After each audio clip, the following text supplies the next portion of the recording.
Right? After po yun, ang resulta niya, I divide this into 2. And then normally, itong mixture na ito ay nakakagawa ng around 12 or 1 dozen na shawarma bread.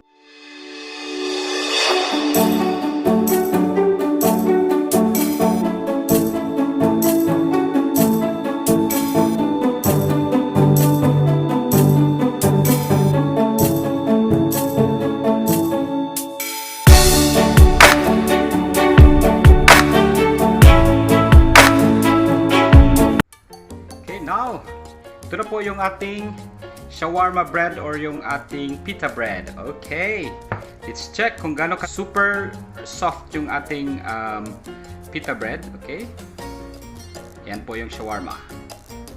Okay, right.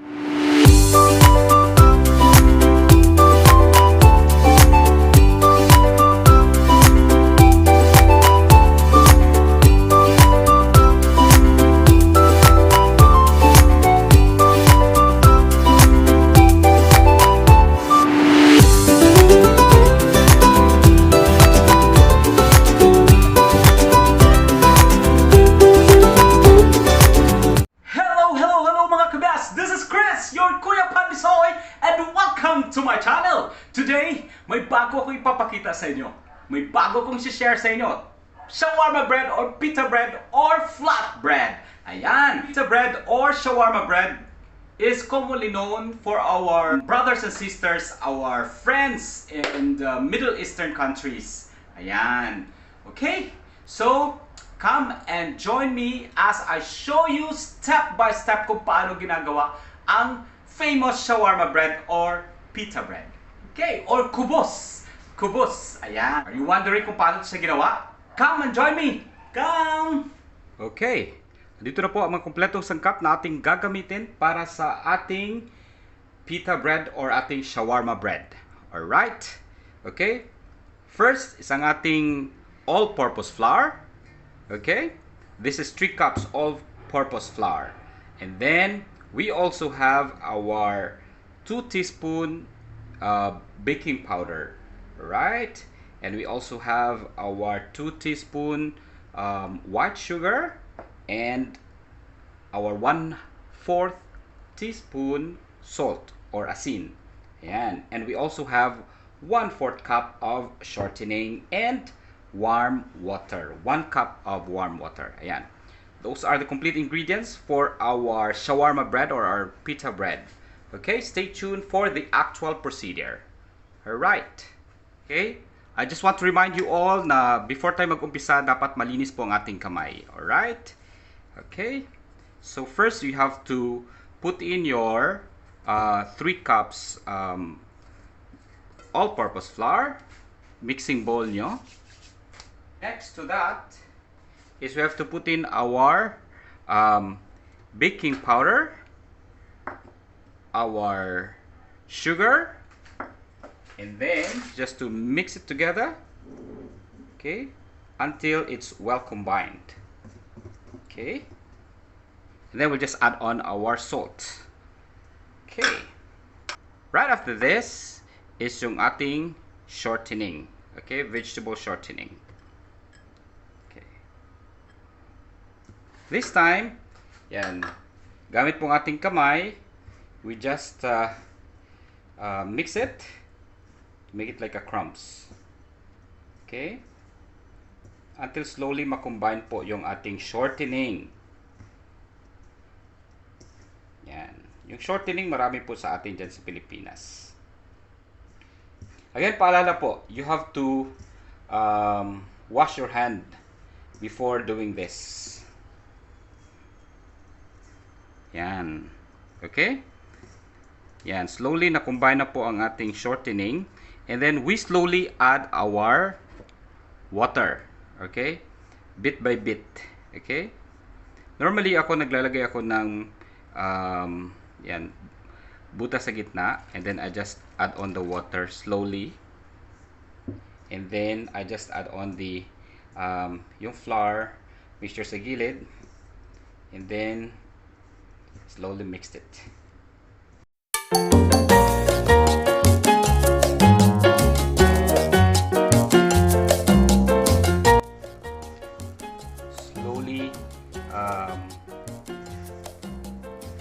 everything. Yan, dapat ganyan lang siya, hindi siya mamasa-masa at hindi rin siya sobrang dry. And then, after a few minutes of mixing, after everything has been well combined, okay, you just take out from the bowl.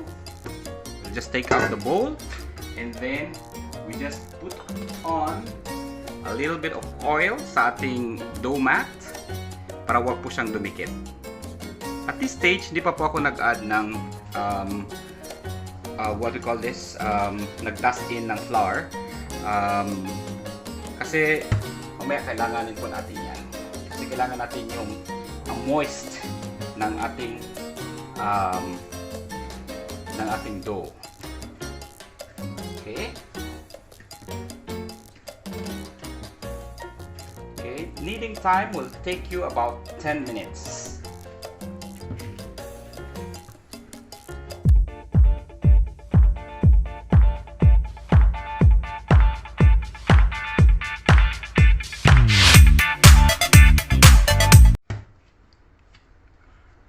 Right, after 10 minutes of sa yung pag-manual na pagmasa or yung pag-knead ninyo, ito po yun ang resulta niya. Don't worry, ganyan talaga siya, hindi siya medyo rough siya, hindi siya talaga siya sobrang plain ang hitsura niya. Okay, right after this, normally ano na talaga, diretso na akong form na nito, then saka ko siya i-rest. Okay, right, so I divide this into two, and then normally itong mixture na ito ay nakakagawa ng around 12 or 1 dozen na shawarma bread. Okay?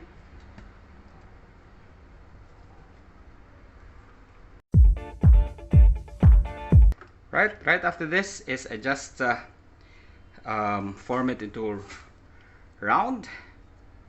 Yan.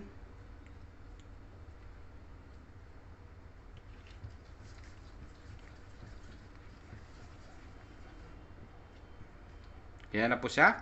So I'll just dump it sa ating bowl kanina, yung pinagmasahan natin. I just dump it there. Okay? And then you just do the rest. Okay?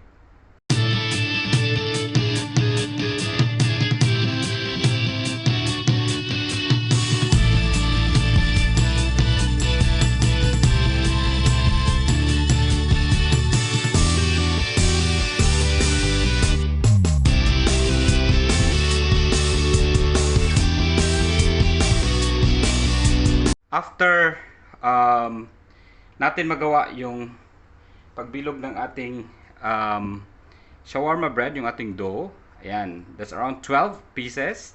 Okay? Pero pagka commercial po yan, you need to weigh it in. Dapat timbangin nyo po para magkapantay-pantay po yung sizes nila. But since gamit ko lang ito sa bahay, so I just estimate by cutting it. Okay? Right after this, you just cover it with a cloth, okay, and then we just leave it and rest for 30 minutes. Okay, see you in a while. After 30 minutes, yan na pong hitsura ng ating dough. Okay, now it's ready for forming na. Okay, what we have to do is just to have an extra flour. Okay, just to dust in. Okay.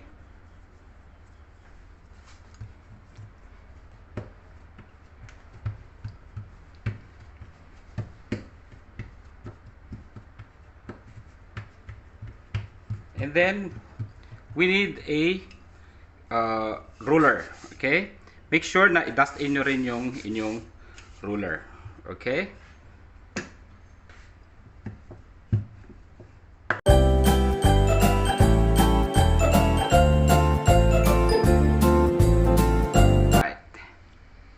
Look at this.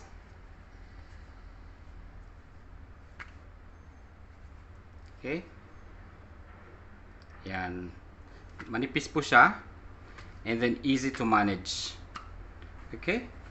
Just dump it there. And then we just do with the others.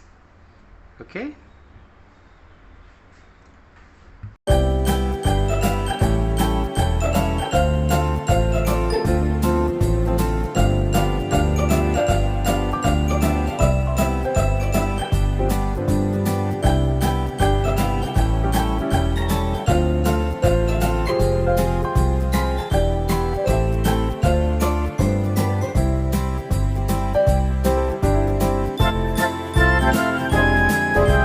Yan na po ang ating 12 pieces of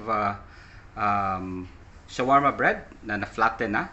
So next to this is kailangan lang natin just heat up and then lutuin na po natin ang ating shawarma bread. Okay. Right, now on a clean pan, yung frying pan, as long as it's flat, ayan. Okay, without oil, you just put in your flattened shawarma bread. Okay, leave it for a few minutes. Ang apoy ay dapat medium lang yung apoy. Okay? And then you just flip it over. Again, since panggamit lang to siya sa bahay, so it's not really a perfect circle. Okay.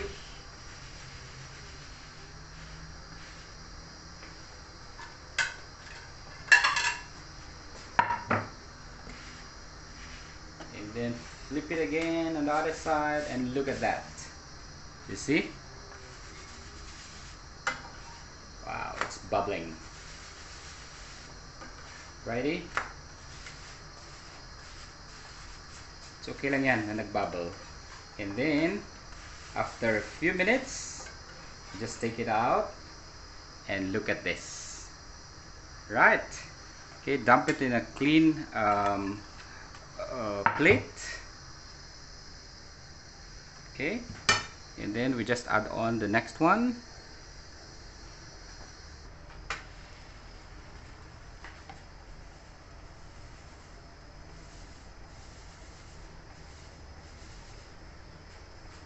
Okay, we'll just go ahead and heat it up. Okay, if hindi nyo pa po gagamitin yung inyong pita bread or yung shawarma bread ninyo, you can just cook it. Okay, and then pagka gamitin nyo na, time nyo na gagamitin, you just heat up. Okay, initin nyo lang, gamit din same procedure. You just put it in a clean pan and then just heat up like that. Okay, I hope you guys follow, and I hope you enjoy this video, and I hope you get something and learn something out from this video guide. And look at this, yeah!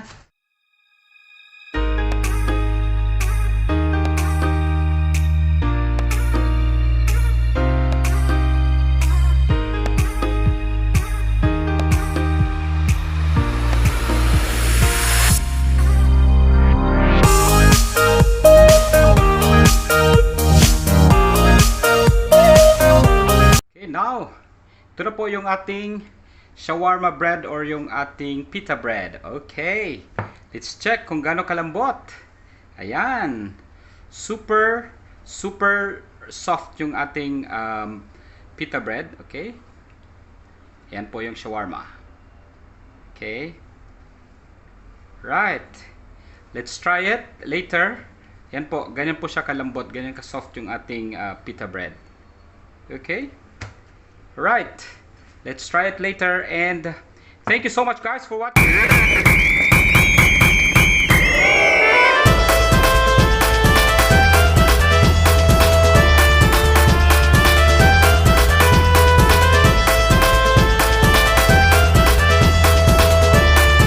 Thank you so much guys for watching, and I hope you learned something and get something out from this video guide. Until the next video, I'll see you again next time. See ya. Bye. Please do not forget to comment, like, and share. And for those of you na hindi pa nakapag-subscribe sa aking channel, please do not forget to subscribe my channel. And please click the bell button for notifications para sa mga upcoming videos. I'll see you again next time. See ya. Again, this is Chris, your Kuya Pandisoy, and I hope everyone is safe and healthy. And please always keep safe, alright? And I'll see you again next time. And again, do not forget na unique ka dahil the best in the world ka. This is Chris, your Kuya Pandisoy. I'll see ya. Bye!